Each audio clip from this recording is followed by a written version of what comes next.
Hey guys, it's Bird here from Addict Gaming, and today we're going to play a little bit of This War of Mine, and just I'll share my thoughts and opinions of the game, kind of a casual review. I don't like to do reviews in a very formal kind of setting, so I just like to do a playthrough and talk about my opinions. Now, this game was developed by 11-Bit Studios, and it is actually based on a true event, which is called the Siege of Sarajevo, and this was the longest siege in the Modern Warfare era, and this siege lasted for almost 4 years. It's like 2 months short of 4 years. So you can imagine the people actually living in the city while the siege was going on, and the just the horrible conditions that they had to live through as far as starvation and trying to get medical care and dealing with depression and things like that. So that's what this game is about. It is a twist on the war genre where it is not glorifying war. You're not playing soldiers. You're not going around killing a bunch of people. But this game is about playing the civilians and trying to outlast this war, trying to survive through this war. So let's continue on. I will say this though, there are going to be some skips in this footage because for some reason this war of mine has a problem when you are recording and then it goes onto a load screen that it crashes. So every time a load screen is going to appear, I'm going to stop the recording and then just start it when the loading finishes. Okay, so you might notice some skips here and there. Alright, so let's continue the story. That's actually what happened. I started a game earlier and then I hit a load screen while recording and the whole thing crashed. So, alright, let's continue this game. Okay, so we are on day 1. Now, actually the wars, from what I've heard, can last from, from like 1 month to many months. It's all random depending on your game. There's nothing really set in stone, which kind of adds to the replayability of it. Another thing that actually adds to the replayability is every time you start a new game, you start with different characters. So this game we're going to start with Marco and Plave, I believe his name is, and Bruno as well. And every single character has different abilities. Okay, so, well, the first thing we're going to do is we're going to go through this house. This is not our house, but we're kind of squatting here, and we just came in here. So we're going to go through, and we're going to scavenge and see what we can find, and then we're going to try to set up our house here. Okay, here are the materials. You have components and wood, which are your basic materials that we will make a lot of workshops with in the crafting system. The crafting system is actually pretty nice in this game. So we're going to grab all of that. And Marco here should be getting some more. Yep. Okay. We're going to send Bruno down to our workshop down here while Marco keeps scavenging. Let's see, we can send Marco up here. So it is a point-and-click survival game, and really, if you want to think about it, it's like playing The Sims in a war zone, pretty much. That's pretty much what it's like. You have things that you have to manage. Like in Sims, you have to manage your hygiene and your sleep and things like that, and your hunger. The same thing here, but it's a little more dark. You have to manage your hunger, of course, because you don't want to starve, and that's one thing that's really difficult is trying to find food around the city. It can be quite difficult. You also have to manage your health, such as being sick. So if you have a person that's really sick, then you need to get them medicine, and also crafting beds, which is right here, which I'll craft soon. Then if they're sleeping a lot, then they will be in a recovering kind of state as long as they're sleeping. But at the same time, they kind of become dead weight to your team. But it really feels, it's very immersive that way, because when you are in a situation like this, of course, things like that are going to happen. And then you have to manage things like your mood, which is the biggest one, probably. Every single action you make has kind of a negative, well, let me get out of this crafting screen. I'm sure you don't want to stare at this. So anyway, this is the crafting screen, and we'll go back to the mood thing. When you start your crafting, when you start your game, you start off with a simple workbench or workshop, and with this you can make furniture, basic furniture, and then you can make other workshops as well, which will make other things. So we're gonna make a metal workshop because this will let us make our tools. We can make a shovel, which will help us clear out all this rubble a lot faster, and then we can make a crowbar, which can help us get into locked rooms and locked doors. Okay, we're gonna keep looting here. Actually, the one really nice thing about the crafting system is I'm not sure every single, but a lot of the workshops can be upgraded. And then when you upgrade the workshops, they give you more access to things. So let me make sure everyone's doing something and then we can look. So this this workshop, the metal workshop, is used for making tools and weapons and things like that. If I was upgrading this, then I would be able to make helmets, and I would be able to repair guns and things like that. And you could keep repairing, or you can keep upgrading your workshop to get more access to just better things. So there's a lot of vertical progression in the crafting system, which is really nice. Okay, so we're gonna make a shovel first so we can start clearing out this rubble, and then we're gonna loot all this stuff. Nothing too important yet. We just need the wood and the components to build a lot of our workshops. And then we can upgrade our our simple workshop, because once we do that, then that gives us access to even more workshops. So right now we can make like a moonshine still, and we can make rainfall, water collector, and things like that. And I also no, I think that's it. And then if we were able to upgrade it, we can make like traps for food to put in our house to catch rodents like mice and stuff like that. We are going to make, okay, we'll grab this, and then we are going to make a crowbar next, so we can open up our locked doors in here. Okay, why don't you open up that door? So this game breaks down to 2 cycles pretty much. You have your day cycle and your night cycle. Right now it's the day cycle. That's kind of like the Sims game, where you're managing everybody's moods and their health and all that, and managing their hunger. And then you're gonna break into the night cycle. Okay, so we're done making the crowbar, and alright, we got some more loot here. We got some food. We got a lockpick, which this will help out in the night cycle when we go out and scavenge for stuff, because a lot of the places are actually occupied by people. And if you're using a crowbar, you will make a lot of noise while you're opening up a door that's locked. And then people will, it's a lot like, you can think of playing in the day cycle as like playing The Sims, and then when you're playing in the night cycle, it's like playing Mark of the Ninja, where it's a very stealthy game. You don't want to have any conflict with people, you don't want to run into people really, you just want to stealth around. And it has the mechanic of like noise, so when somebody's walking around, you can tell where they are in the map by like a little red blip, and that's if somebody's making noise. And that applies to you as well, so if you are running around making a lot of noise, the other people in that place are going to hear you, and they're going to come look for you. Also, it also applies to like if you leave a door open, which is pretty cool. You can leave a door open, and then the person knows that they didn't leave the door open, so then they're going to go explore and see why that door is open. So that's the night cycle. It's all about scavenging for materials and food and medicine and things like that. And that's where a lot of the mood that I was talking about earlier, that's where that's going to come into play, because you're going to have certain decisions while you're scavenging. This is a game where you don't want to be... Here, let me come down here. I think I'm going to make a bed. You don't want to be making really rash decisions, because this is a game where every oh, let's see, I don't have enough. I need 3 more components. Okay, I think once I loot through here, then I'll find more components. But yeah, this is a game... There's that little click thing.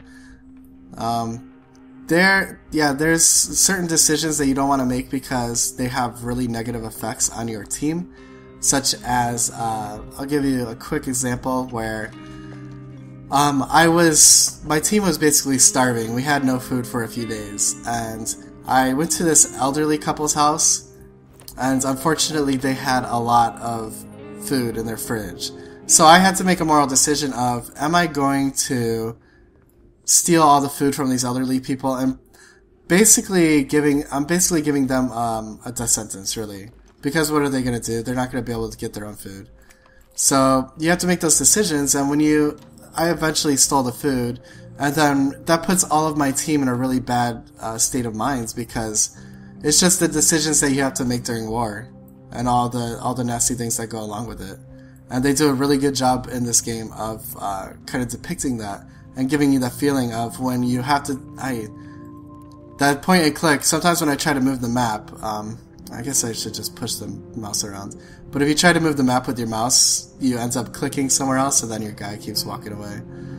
No, I don't want to use a lockpick on that, I'll just wait. Okay, so...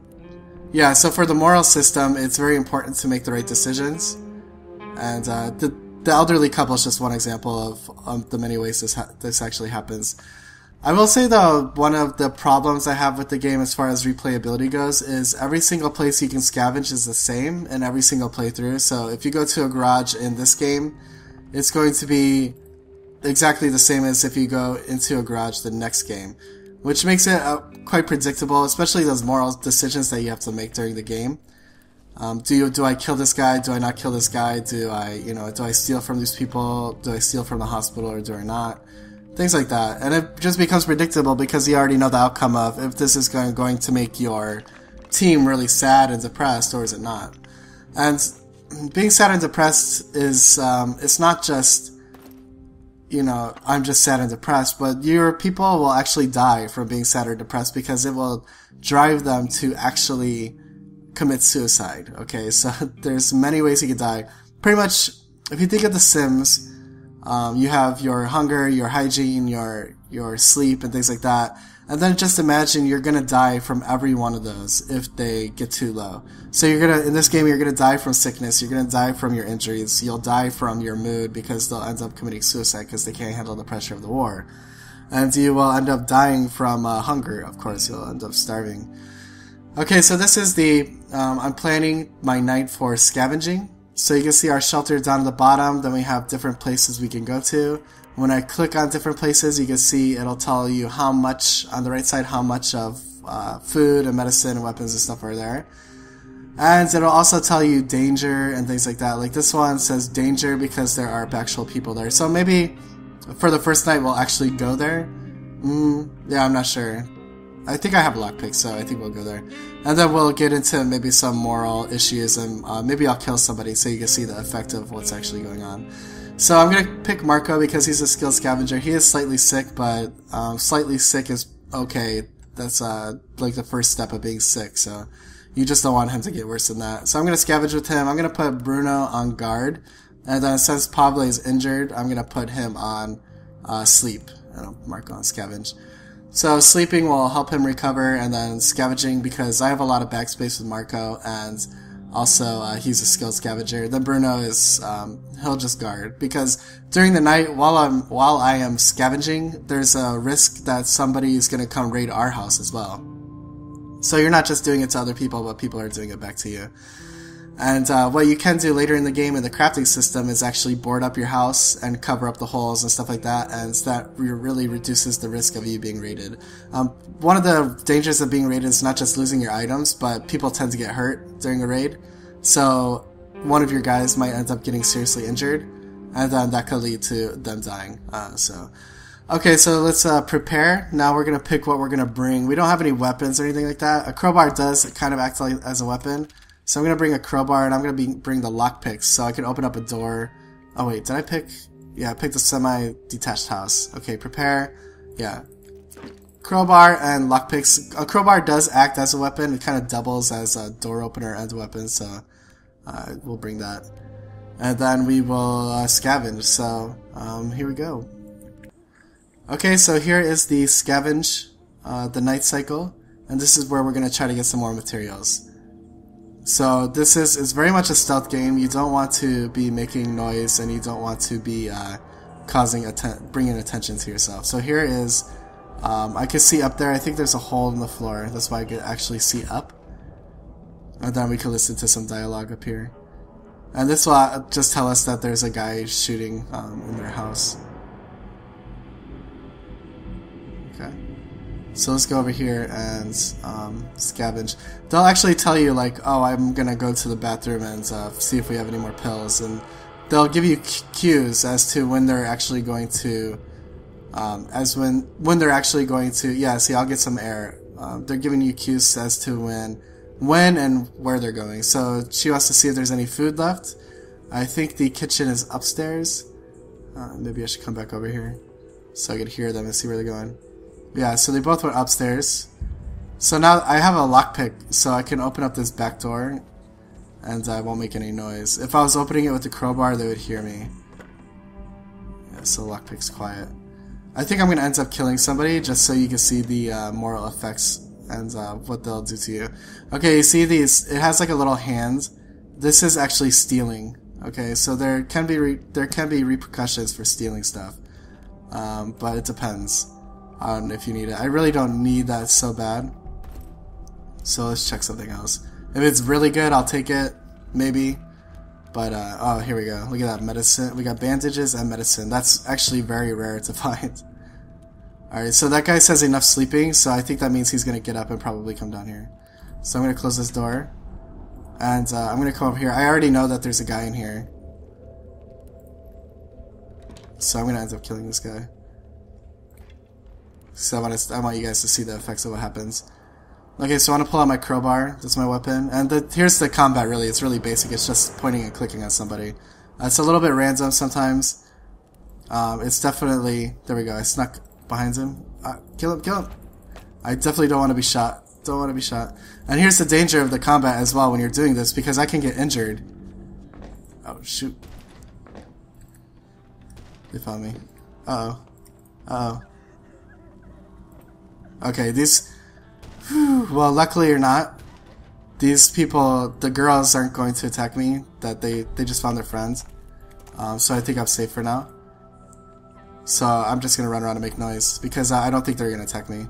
Now if I go back to scavenge, I think I can loot her body. Yeah.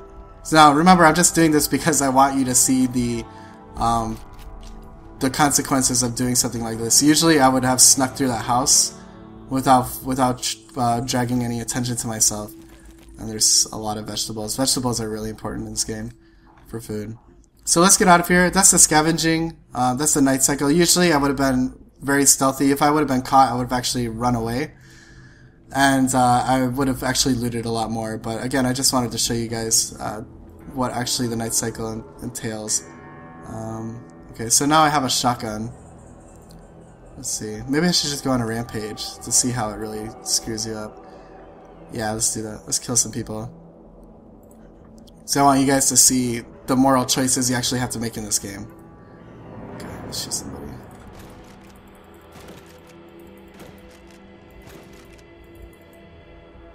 Oh, man. This is one of the first games I've played that I've actually felt really bad about killing somebody. My first playthrough, wow, see, that's another thing with the weapons in this game. I ran out of ammo with my shotgun already. I don't have any ammo back in the house, so my shotgun's useless now. Actually, what am I doing? I should go loot their bodies.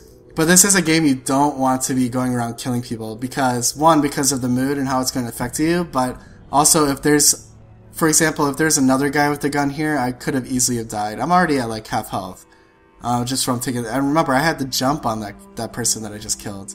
And I have died. I have lost a couple of people because I went into a rundown hotel, and there was like 3 or 4 guys in there with guns, and I ended up trying to kill one of them because he found me, and all the rest of them came and just killed me. Okay, so run to the exit, and we'll see how this actually affects our people, so to give you guys a good idea of what actually happens. Okay, so we're on day 2. We're returning home. And I can guarantee you our people are not going to be happy about this. So you can already see that Marco is getting super depressed for what he did. Usually they would be happy when they come back for all the stuff that they got. They would usually be happy and celebrating. But look, he's hungry now. He's slightly sick and slightly wounded because he got into combat. So getting into combat is very dangerous because if you get wounded, you can end up dying just from the wound. So you want to avoid combat as much as possible in this game, for sure. So see, simple disease will kill you in a few days without medicine. And also, you can see Marco is depressed. Not only is Marco depressed, but his comrades are also very sad. And here's a cool part of the game. You can actually console Marco because he's so depressed. You can use your other guys to actually console him and try to make him feel better. It's a very emotional game, a very kind of vulnerable game, and you're dealing with just basic human emotions. And if people were caught in this situation, how they would react to it. And it really sucks you in. It's really immersive, and I love this game. It's not a happy. It's not a go happy kind of game where you're just it's bright and you're gonna have a lot of fun. It's very dark, it's very deep. It really touches on morality and the things that people have to do just to survive in situations like this. And it's great. It's a really well developed game. For the replayability, I have some concerns. Like I said, with the scavenging places, they're always the same. Like that place we just went to, that will always be the same no matter what playthrough you're going through. And that's kind of a bummer. And yeah, you start with different people every time you play a different game, but there's only a certain amount of people. What I would have really have loved to see is maybe for each scavenging place that you can go to, they would do like 3 or 4 different scenarios that could happen at that place every time you start a game. That way, there's a lot more randomness to it. You don't know exactly what to expect from each playthrough. Anyway, I think I covered pretty much everything I wanted to.